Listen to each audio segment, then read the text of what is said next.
নমস্কার, আমি শুক্লা বৈদ্য। আজকে কথা বলবো উচ্চ রক্তচাপ ও তার এক্সারসাইজের বিষয়ে। হাই ব্লাড প্রেশার সম্বন্ধে আমরা অনেকটা জানি, আবার অনেকটা জানি না। আবার অনেক সময় একটা মিসকনসেপশনও থাকে। তাই এই বিষয়ে একটু আলোকপাত করতে চাই। কেন কি এই রোগটির সম্বন্ধে জানলে এর থেকে বেরিয়ে আসতে সুবিধা হবে। উচ্চ রক্তচাপ একটা সাধারণ সমস্যা। আমাদের বয়স বাড়ার সাথে সাথে এটি আসতে দেখা যায়।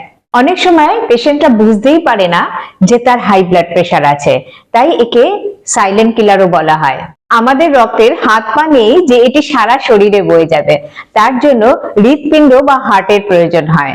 রক্তকে চাপ দিয়ে এই হৃৎপিণ্ডই আমাদের রক্তকে সারা শরীরে পৌঁছে দেয়, আর এই রক্তের চাপকেই বলা হয় ব্লাড প্রেশার। একজন সুস্থ স্বাভাবিক মানুষের ব্লাড প্রেশার থাকে 120/80, এরকমই সাধারণত দেখা যায়। এবার বলি উচ্চ রক্তচাপ থাকলে আমাদের কি কি উপসর্গ আসতে পারে।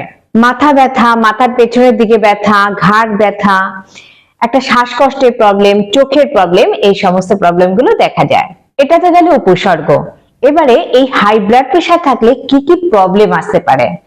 ব্রেন হ্যামারেজ হতে পারে, চোখের দৃষ্টি চলে যেতে পারে, হার্ট অ্যাটাক হতে পারে, কিডনি ফেলিওর হতে পারে। তবে একটা কথা বলে রাখি যে হাই ব্লাড প্রেশারের ওষুধ আপনি নিজে থেকে যেমন খেতেও যাবেন না, আবার নিজে থেকে যদি খেতে থাকেন তাহলে কিন্তু নিজে থেকে বন্ধও করতে যাবেন না। এর জন্য ডাক্তারের পরামর্শ অবশ্যই নেবেন। আমরা ব্লাড প্রেশারকে নিয়ন্ত্রণে রাখতে পারি প্রতিদিনের খাদ্যাভ্যাস, এক্সারসাইজ এবং ওষুধের মাধ্যমে। প্রথমত শরীরের অতিরিক্ত মেদ কম করতে হবে। ধূমপান এবং মদ এটিকে একদম দূরে রাখতে হবে, আর লবণ কম খেতে হবে। আরেকটি জিনিস সেটি হচ্ছে স্ট্রেস কম করতে হবে, আর আমাদের পটাশিয়াম যুক্ত খাবার খেতে হবে, যেমন আম, গাজর, প্রচুর শাকসবজি এগুলো খেতে হবে, আর ফ্যাট ফ্রি দুধ বা দই খেতে হবে। প্রতিদিন এক্সারসাইজ করলে হৃৎপিণ্ড শক্তিশালী হবে, যার ফলে রক্তনালীর উপর চাপ কম হবে এবং ব্লাড প্রেশার স্বাভাবিক থাকবে। আসুন দেখি কিছু এক্সারসাইজের কথা বলি। প্রথমত একটু হাঁটাচলা করতে হবে। প্রতিদিন যদি 15 থেকে 20 মিনিট আপনি হাঁটেন তাহলে খুব উপকারে আসবে। আর তার সাথে যদি আরেকটু ভালো পারেন তাহলে একটু সাইকেলিং করতে পারেন বা সুইমিং করতে পারেন। সুইমিং করলে কিন্তু দারুণ একটা উপকার আপনাদের আসবে। আর সিঁড়ি ভাঙতে পারেন যদি আপনাদের হাঁটুতে প্রবলেম না থাকে, আর চাইলে একটু হালকা ফুলকা ডান্সও করতে পারেন। এবার মনে হতে পারে যে ব্যায়াম বলতে আমরা কি কি করব। নর্মাল এক্সারসাইজ বা হয়তো আপনাদের যদি কোনো রকম সমস্যা থাকে তার উপরে যে এক্সারসাইজ গুলো, সেগুলো নর্মাল এক্সারসাইজ করবেন। তবে আমি সব সময় আমার অন্যান্য সমস্যার ক্ষেত্রে আমি যেমন বলে থাকি যে পবন মুক্ত আসন, যেটা কিনা আমরা হাঁটু ভাঁজ করে বুকের কাছে টানি, এটা শুয়ে শুয়ে বেশিরভাগ সময় আমরা করি। এটা যেমন একটা হাঁটু ভাঁজ করে আমরা বুকের দিকে টানছি, সেটা করতে গিয়ে যদি আপনাদের প্রবলেম না হয় তো ঠিক আছে, কিন্তু দুটো হাঁটু ভাঁজ করে বুকের কাছে টানা সেটা কিন্তু কখনোই করতে যাবেন না। কেন কি ব্লাডটা আমাদের সম্পূর্ণ পেট থেকে, পেটের প্রেসার হয়ে পুরো পা থেকে, পুরো বুক থেকে মাথার দিকে যাচ্ছে। সুতরাং মানে হাই ব্লাড প্রেসারে দুটো হাঁটু ভাঁজ করে পবন মুক্তাসন যেটা করি সেটা করা যাবে না। আমি জাস্ট এক্সাম্পল হিসেবে একটা বললাম। এরকম যদি কোনো এক্সারসাইজ করতে গিয়ে আপনাদের যদি মনে হয় যে আমার একটা অস্বস্তি হচ্ছে, তাহলে কিন্তু সেই এক্সারসাইজটাকে আপনি বাদ দিয়ে দেবেন আপাতত, বা এক্সপার্টের সাথে আপনি একটু আলোচনা করে নিতে পারেন। তবে আরেকটা কথা বলে রাখি যে এক্সারসাইজ বা হাঁটাচলা, সুইমিং যাই করুন না কেন, আপনি ততটুকুই করুন যতটুকু আপনি স্বাভাবিকভাবে লোকের সাথে কথা বলতে পারছেন।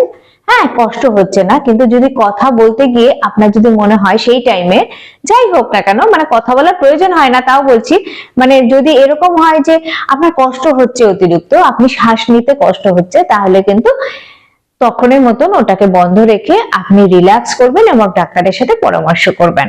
আর একটা যেটা করতে হবে, হাই ব্লাড প্রেসারে শ্বাসের উপর ব্যায়াম করতে হবে। ঠিক আছে, যেমন ধরুন আমি এক্সাম্পল হিসাবে বলছি যে এক্সারসাইজ আমার এর উপরে, মানে কি কি এক্সারসাইজ করতে হবে তার উপরে যেমন আমার ভিডিও আছে অলরেডি, কিন্তু এক্ষেত্রে আমি যেগুলো বলে দিচ্ছি আপনারা একটু ফলো করলেই বুঝে যাবেন যে কি কি টাইপের এক্সারসাইজ আপনি করতে পারবেন। শ্বাসের উপর ব্যায়াম বলতে ধরুন হাত তুলছেন, সেক্ষেত্রে শ্বাস নিতে নিতে হাত তুললেন, আবার শ্বাস ছাড়তে ছাড়তে হাত নামালেন, আবার ধরুন সাইড থেকে শ্বাস নিতে নিতে হাত তুললেন, শ্বাস ছাড়তে ছাড়তে নামালেন, এগুলোও কিন্তু শ্বাসের উপরেই এক্সারসাইজ হচ্ছে। আবার ধরুন চেস্ট এক্সপেনশন, যেটা শ্বাস নিতে নিতে হাত পেছনে নিলেন এবং শ্বাস ছাড়তে ছাড়তে আপনি হাত দুটো সামনে নিলেন, এগুলো শ্বাসের উপরে এক্সারসাইজ হলো। আবার ধরুন একটু অনুলোম বিলোম করে নিলেন, ঠিক আছে? অনুলোম বিলোম বলতে আমি দাঁড়িয়েই দেখে দিচ্ছি যে এই এক্সারসাইজটা কেমন। দুটো হাত এই পজিশনে রেখে এইবারে একটা আঙুল দেখুন ডান নাকটা চেপে আমি বাঁ নাক দিয়ে শ্বাস নিলাম, আবার বাঁ নাক চেপে ডান নাক দিয়ে শ্বাস ছাড়ছি, আবার ডান নাক দিয়ে নিয়ে বাম নাক দিয়ে শ্বাস ছাড়ছি, আবার বাম নাক দিয়ে নিয়ে ডান নাক দিয়ে শ্বাস ছাড়ছি। এইভাবে এক্সারসাইজটি করতে হবে। আর এটি কিন্তু অনেক স্লো করতে হবে, আমি জাস্ট বলে দিলাম, তার কারণ হচ্ছে তা নাহলে আননেসেসারি এটা অনেক লেন্দি হয়ে যাবে ভিডিও, তার জন্য আমি এখানে এইভাবে দেখিয়ে দিলাম। তাহলে বুঝতে পেরেছেন কোন ধরনের এক্সারসাইজ গুলো করতে হবে। এগুলো আপনারা রেগুলার এক্সারসাইজ করুন।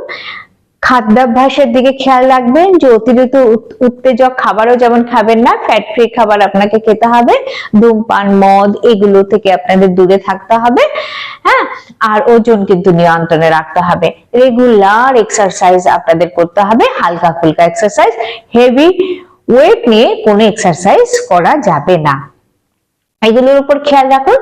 বেশি প্রবলেম হলে বা একবার ডাক্তারের সাথে চেক আপ করে নিন যে কি সিচুয়েশন আছে।